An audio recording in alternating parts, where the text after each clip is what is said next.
Es un placer darte la bienvenida al podcast Sumando en Salud en la Radio, una iniciativa de la Fundación Más que Ideas para acercar información de interés relacionada con la salud.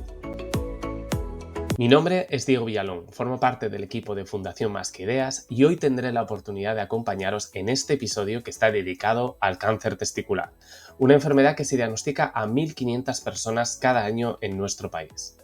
El propósito de este podcast es dar a conocer un poco más este tipo de cáncer, que es el más frecuente en hombres entre los 15 y 35 años.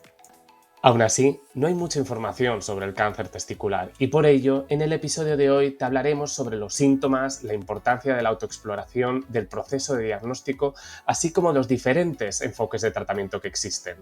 Todo ello lo aprenderemos de la mano de Daniel Castellano, oncólogo médico del Hospital 12 de Octubre de Madrid, quien en la primera parte del podcast nos hablará de los aspectos médicos del cáncer testicular. Tras ello, conversaremos con Jandro Ibarra, quien nos contará su experiencia tras el diagnóstico de un cáncer de testículo. Aprovechamos para dar las gracias tanto a Daniel como a Jandro por haber aceptado la invitación para estar hoy en Sumando en Salud en la Radio. Como decíamos, existe poca información sobre el cáncer testicular, así que la primera pregunta que nos resuelve Daniel Castellano es acerca de qué es el cáncer testicular y a qué grupos de población puede afectar. Sí, el cáncer testicular como tal es un tumor poco frecuente, habitualmente en una edad relativamente joven, entre los 18 y los 25 o 27 años es el mayor pico de incidencia. Es verdad que en los extremos también hay una incidencia no tan alta, pero bueno, sí que se ve en niños, en un 5-8%, y también en adultos hasta los 45 o 50 años, como en otro 5-8%, ¿no? La incidencia como tal es relativamente baja, ¿vale? Pero cobra mucha importancia este tumor porque, bueno, es una población de gente en general joven donde, pues, habitualmente no sufres una enfermedad tan agresiva. Un porcentaje de estos tumores se presentan ya incluso de forma avanzada, de manera tal de que a veces tienes que recurrir a tratamientos también agresivos para intentar frenar la enfermedad. Más o menos la incidencia está en 1 por cada 250 a 270 hombres, dependiendo la región o el país donde lo registres o busques las estadísticas, ¿no? La prevención es muy importante en muchos tipos de cáncer, pero en cáncer testicular, tal y como señala Daniel Castellano, lo importante es saber detectarlo a tiempo.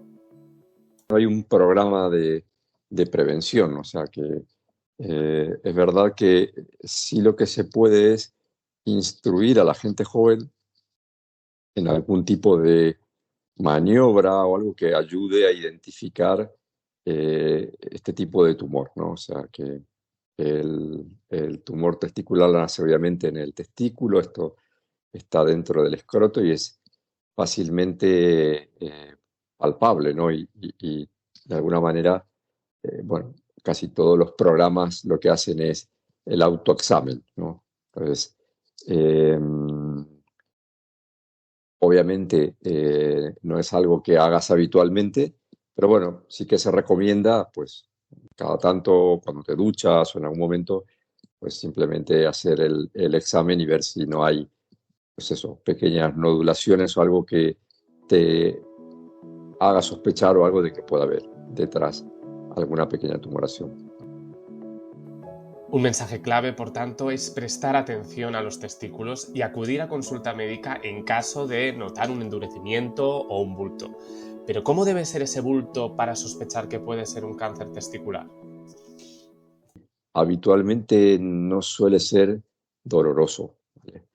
No es siempre así, a veces puede molestar porque, bueno, por lo que sea, toca alguna región que tiene terminaciones nerviosas y induce algo de dolor, pero no es lo más frecuente. Lo habitual es que no dé mucho dolor, incluso hay veces que, bueno, que tiene un tamaño significativo y te sorprende porque no está doliendo, justamente, ¿vale?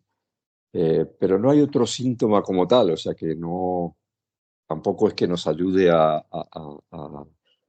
vehiculizarlo de alguna manera más fácilmente, ¿no?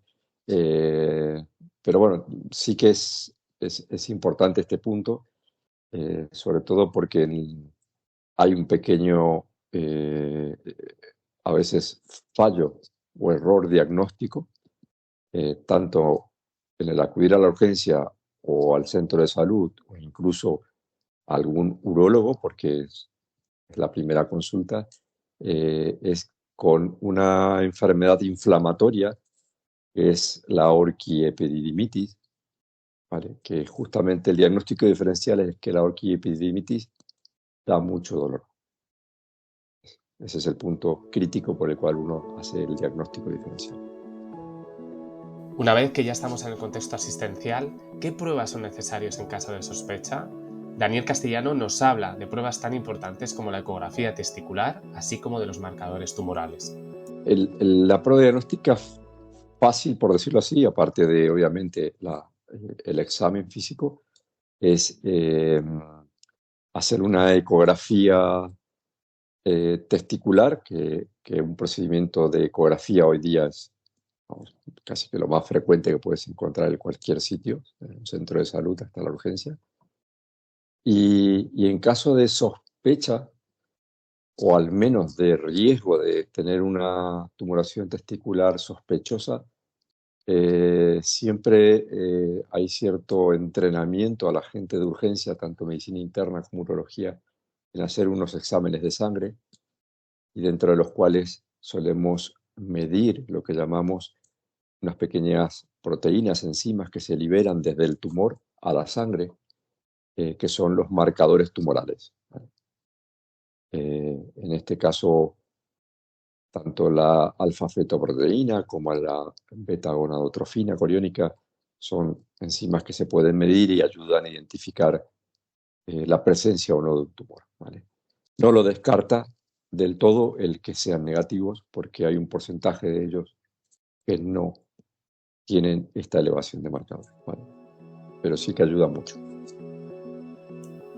Dentro del proceso de diagnóstico es fundamental hacer pruebas para conocer la extensión de la enfermedad, ya que de ello dependerá el plan de tratamiento. Un punto previo al tratamiento, que es el hacer algunas pruebas para definir la extensión de la enfermedad, ¿vale? Habitualmente es también un procedimiento bastante frecuente, que es una tomografía axial computada, un TAC,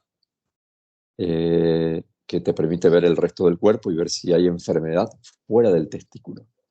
Esto marca bastante la diferencia entre un tratamiento u otro, por eso creo que es importante, ¿vale?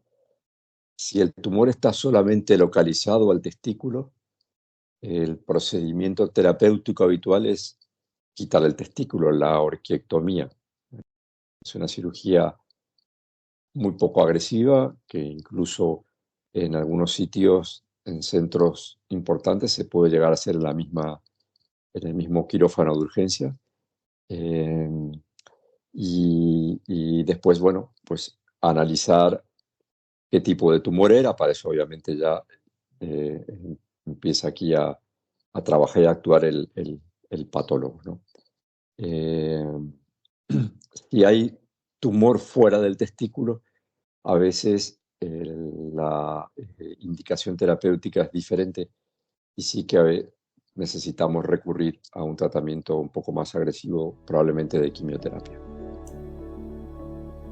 No podíamos dejar pasar la oportunidad de preguntar a Daniel Castellano por perspectivas futuras de tratamiento y de qué forma la investigación puede propiciar avances terapéuticos en el futuro. Se ha ido orientando por dos vías, por decirlo así. En el cáncer de testículo, uno es intentando identificar alguna alteración genómica, o sea, relacionado con los genes, por un lado hereditables, por un lado, y otros no hereditables, que puedan condicionar el que algunas personas tengan mayor predisposición que otras a tener este tumor, ¿no? Y por otro lado, también se están intentando encontrar nuevas vías terapéuticas por las cuales actuar que no necesariamente la quimioterapia estándar, que bueno, sabemos que pues, tiene sus efectos secundarios y a veces condiciona mucho el estado de salud del paciente y su calidad de vida. Entonces, se está intentando encontrar algunas otras vías, por así decirlo, que ayuden a mejorar la terapia. Visibilizar y dar a conocer el cáncer testicular en la sociedad civil y la comunidad médica es fundamental, y en este sentido, Daniel Castellano pone de manifiesto las diferencias que se han constatado en algunos países. En general, en los países desarrollados, con los años se ha avanzado mucho en estas alertas, tanto a la población como el training a los médicos para hacer un diagnóstico temprano, y ha disminuido de forma significativa el porcentaje de pacientes que se presentan con tumores avanzados, ¿vale? No llega a ser más allá del 5 al 10%. Yo creo que es muy significativo. En países no desarrollados a veces es mucho más alto, casi del 40%. ¿Tiene esto implicación? Sí, porque muchos tumores avanzados a veces no los puedes curar. Los tratamientos para el cáncer testicular suelen ser eficaces y dar buenos resultados. Este dato, que sin lugar a dudas es muy buena noticia, es una de las causas por las cuales el doctor Castellano considera que este tipo de cáncer no es de los más conocidos en la sociedad. Los tratamientos de quimioterapia dan un porcentaje de supervivencia muy importante y de vida, de curación. Y esto creo que ha condicionado a que se haya ido poco a poco olvidando de este tumor porque no está en la órbita ¿no? de los nuevos diagnósticos, las nuevas terapias, y todo esto ha permitido que se deje un poco, ¿no? en el fondo de saco. Tenemos que seguir haciendo planificaciones para seguir comunicando de que es un tumor que afecta a una población obviamente más joven que la habitual y que a veces condiciona la vida de estos pacientes, ¿no? Tal y como acaba de mencionar Daniel Castellano, el cáncer testicular puede condicionar la vida de las personas con esta enfermedad. En este sentido, nadie mejor que las personas con cáncer testicular para hablar de ello, de cómo han vivido este proceso. A continuación hablamos con Jandro Ibarra, quien tiene 48 años y recibió el diagnóstico en el año 2015. Y nos cuenta, en primer lugar, el shock que le supuso oír las palabras «tienes cáncer». Pues son estas cosas que te crees que solamente le pasa al resto de la gente. Y oyes que, oye, pues fulanito, menganito, te has enterado que Pepita, y de repente dices tú, perdona, que es que esto lo estoy viviendo yo en primera persona. La verdad es que en ese momento, joder, se te ponen los pelos de punta cuando oyes la palabra, iba a decir mágica porque te remueve en un segundo. Y cuando el médico te dice tienes cáncer y te voy a operar, en ese momento tu vida para en seco y dices, ¿cómo? ¿De verdad me está pasando a mí? Uf, la verdad es que fue difícil escucharlo y después de escucharlo decir, venga, ¿y ahora qué? Antes del diagnóstico, Jandro apenas tenía información sobre el cáncer testicular y hace referencia al silencio masculino y al tabú como causas de este desconocimiento. El cáncer testicular es como un poco tabú. De hecho, en nuestro día a día hay mucha frase hecha relacionada a por mis cojones o sí, por cojones o tal, ¿sabes? Entonces, algo que va directamente ligado a algo masculino, pero que no se muestra, pues como que nos lo guardamos mucho, ¿no? Porque es algo sí, que no se evidencia con la vista. Tú tienes a una persona cercana, una chica que ha sufrido un cáncer de pecho y sabes que la han operado y hay cosas visibles. En los chicos es algo como muy de cada uno. La primera sospecha que tuvo Jandro fue al tener una reacción dolorosa. algo que, como comentaba anteriormente el doctor Castellano, no es habitual en cáncer testicular, pero sí posible. Y nos cuenta cómo fue el proceso de diagnóstico y la satisfacción de haber tenido un equipo médico que valoró la sospecha del cáncer testicular desde el inicio. Yo tuve mucha suerte porque estando un día en Madrid, en el hotel, por trabajo, salí de la ducha y bueno, pues me estaba secando. Y justamente al secarme los huevos, pues noté un dolor. Y me pareció extraño, porque no me había dolido antes, ni era un dolor que tuviese latente y que, coño, a ver si voy. Fue al secarme, me dolió y me volví a tocar al secarme y me molestaba. Entonces fui al médico y el médico me hizo una exploración y me dijo que no notaba nada raro.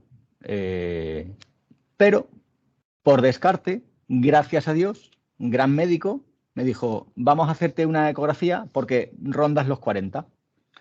Y, bueno, pues gracias a Dios me dieron cita la radióloga a los 2 días. Dentro de la inquietud de cada uno, pues yo estaba tumbado en aquella camilla y la radióloga me estaba pasando la maquinita y yo miraba a la pantalla, que es difícil interpretar tanta tonalidad de grises, blancos y negros con poca definición. Entonces yo dije, bueno, pues en vez de mirar la pantalla voy a mirar a la cara de esta señora que a lo mejor me dice algo más. Y hubo un momento en el que hizo un gesto, frunció el ceño y le pregunté, ¿usted ha hecho un gesto raro? ¿Por qué? Y ella me dijo, bueno, ¿cuándo vuelves al urólogo? Pues tengo cita para el viernes que viene. A lo mejor te la adelantan. Claro, a partir de ahí ya empiezas a maquinar, ya verás tú, seguro que tengo algo que debe de ser. Llegas a casa, llegas nervioso, llegas diferente, no quieres planes, o sea, necesitas planes para no pensar, pero quieres tiempo para ti, ¿no? Y bueno, pues, evidentemente, lo que todo el mundo dice que no se debe hacer, y al final haces, me meto en internet y voy a dedicarme a leer. Es peligroso porque puedes leer salvajadas, pero si partes de cero, todo lo que te llegue, pues tú en tu cabeza vas ordenando tipo de cáncer, sintomatología, posoperatorio, 1000 cosas. Y te toca ir al médico a los 2 días y te dice, tienes un cáncer un martes, tienes un cáncer, te opero el jueves. Hostia, en ese momento, tío, es lo que hemos comentado. Tú vas circulando por la vida tan tranquilo y la vida te dice, quieto. Importante, tío, empiezas a darte cuenta que lo tienes al lado. Que a veces, y me emociono, tío, tantas cosas que tenemos al lado y no les hacemos caso, pendientes de estupideces, de correr, de tal. Dices tú, tío, para. Mis hijos eran pequeños y yo no quería que se enterasen de nada. Y bueno, la operación fue bien, gracias a Dios. Hubo un detalle y es que como paciente, yo a algunos médicos muy brillantes les recomendaría quizá un año menos de carrera o el mismo año de carrera, pero un par de años de psicología. Yo estaba allí, tío, tumbado en la cama, en los quirófanos, acojonado, porque tú estás, tío, allí tapado, gente pululando, y vi pasar a un médico que me sonaba la cara, porque ese señor había operado a una persona cercana y el tío era un médico muy reconocido en Sevilla. Y claro, en ese momento en el que estás solo en un sitio, para ti un entorno muy desconocido, ciertamente agreste, tú necesitas agarrarte a algo y vi una cara conocida. Yo conozco a este señor, tal, por intentar. Y aquel señor se acercó como cuando sale alguien en el circo que le ponen el foco y todos los médicos pendientes de él, los residentes. Y aquel señor a los pies de la cama, que estaba el informe. A ver, ¿qué te vamos a hacer? Pues un seminoma. Bueno, a ver, y a la vez que hablaba conmigo, estaba dando una clase a sus residentes. Bueno, vamos a abrir y a ver si tienes o no metástasis. Ya en función de eso, ya vamos viendo. Cierra el expediente, me lo pone otra vez a los pies de la cama y se va. Tío. Jandro pone de manifiesto la importancia del tacto y la sensibilidad de los profesionales, en esta ocasión poniendo en valor el buen hacer del médico que lo operó. Desde el primer momento, un tío joven, empático, buena persona, con cara de buena persona, joder, dentro de lo malo y la putada que es pasar por esto, en la otra parte de la mesa tenía un ángel con bata de médico. Entonces, ahí lo que eché de más fue el comentario desacertado de aquel señor. También le hemos querido preguntar qué ha supuesto el cáncer testicular en su vida, y él lo define como un baño de realidad, tal y como señala a continuación. Pues, hombre, pasar por aquí, al final lo que te hace es darte un baño de realidad y gracias a Dios el baño de realidad lo recibes porque tu vida continúa. Hay gente que no tienen baños de realidad. Hay gente que le llega la enfermedad y se los lleva en un plazo de tiempo siempre injusto. Hombre, los primeros años tienes revisiones cada 6 meses. Y claro, aunque te digan estás limpio, esto no deja de ser algo rutinario, pero claro, el día de antes de hacerte el TAC con contraste y la analítica para los marcadores, estás acojonado. Y tú estás haciéndote el TAC y cuando el TAC termina, a la persona que te lo ha hecho, que no es el médico que lo informa, es un técnico, pero tío, ese técnico sabe más que tú y está acostumbrado a ver aquello. Oye, por favor, ¿has visto algo? Y te encuentras gente muy humana, que también es verdad que, claro, es fácil decir no te preocupes cuando no hay nada. Uh-huh. Habrá que ponerse en la piel de la persona que hace la prueba, si ve algo raro, algunos ganglios o lo que sea, claro, decirte, es que no te puedo comentar nada, ¿sabes? Entonces, claro, yo te puedo hablar de la parcela que yo he ido viviendo. Claro que pasas nervios, claro que le das muchas vueltas a la cabeza, claro que está siempre la cosa ahí de, uh-huh, ¿esto se puede reproducir? Si ya lo he pasado, ¿puede un día salir en otro sitio? O sea, ¿por qué sale un cáncer, tío? Uh-huh. Yo hago deporte, intento comer más o menos, no me... que da igual, que un día vas por la calle y te toca, se te cae una maceta en la cabeza y te tocó, pues esto es lo mismo.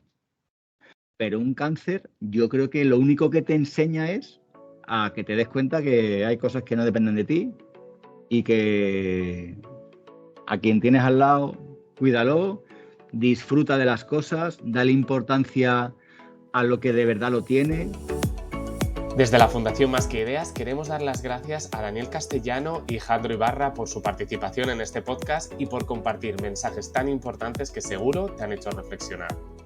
Estamos a tu disposición para cualquier duda, comentario o idea que tengas. Te animamos a escuchar otros episodios de nuestro podcast y, si lo deseas, te invitamos a colaborar con nuestra organización. Muchas gracias y nos escuchamos pronto.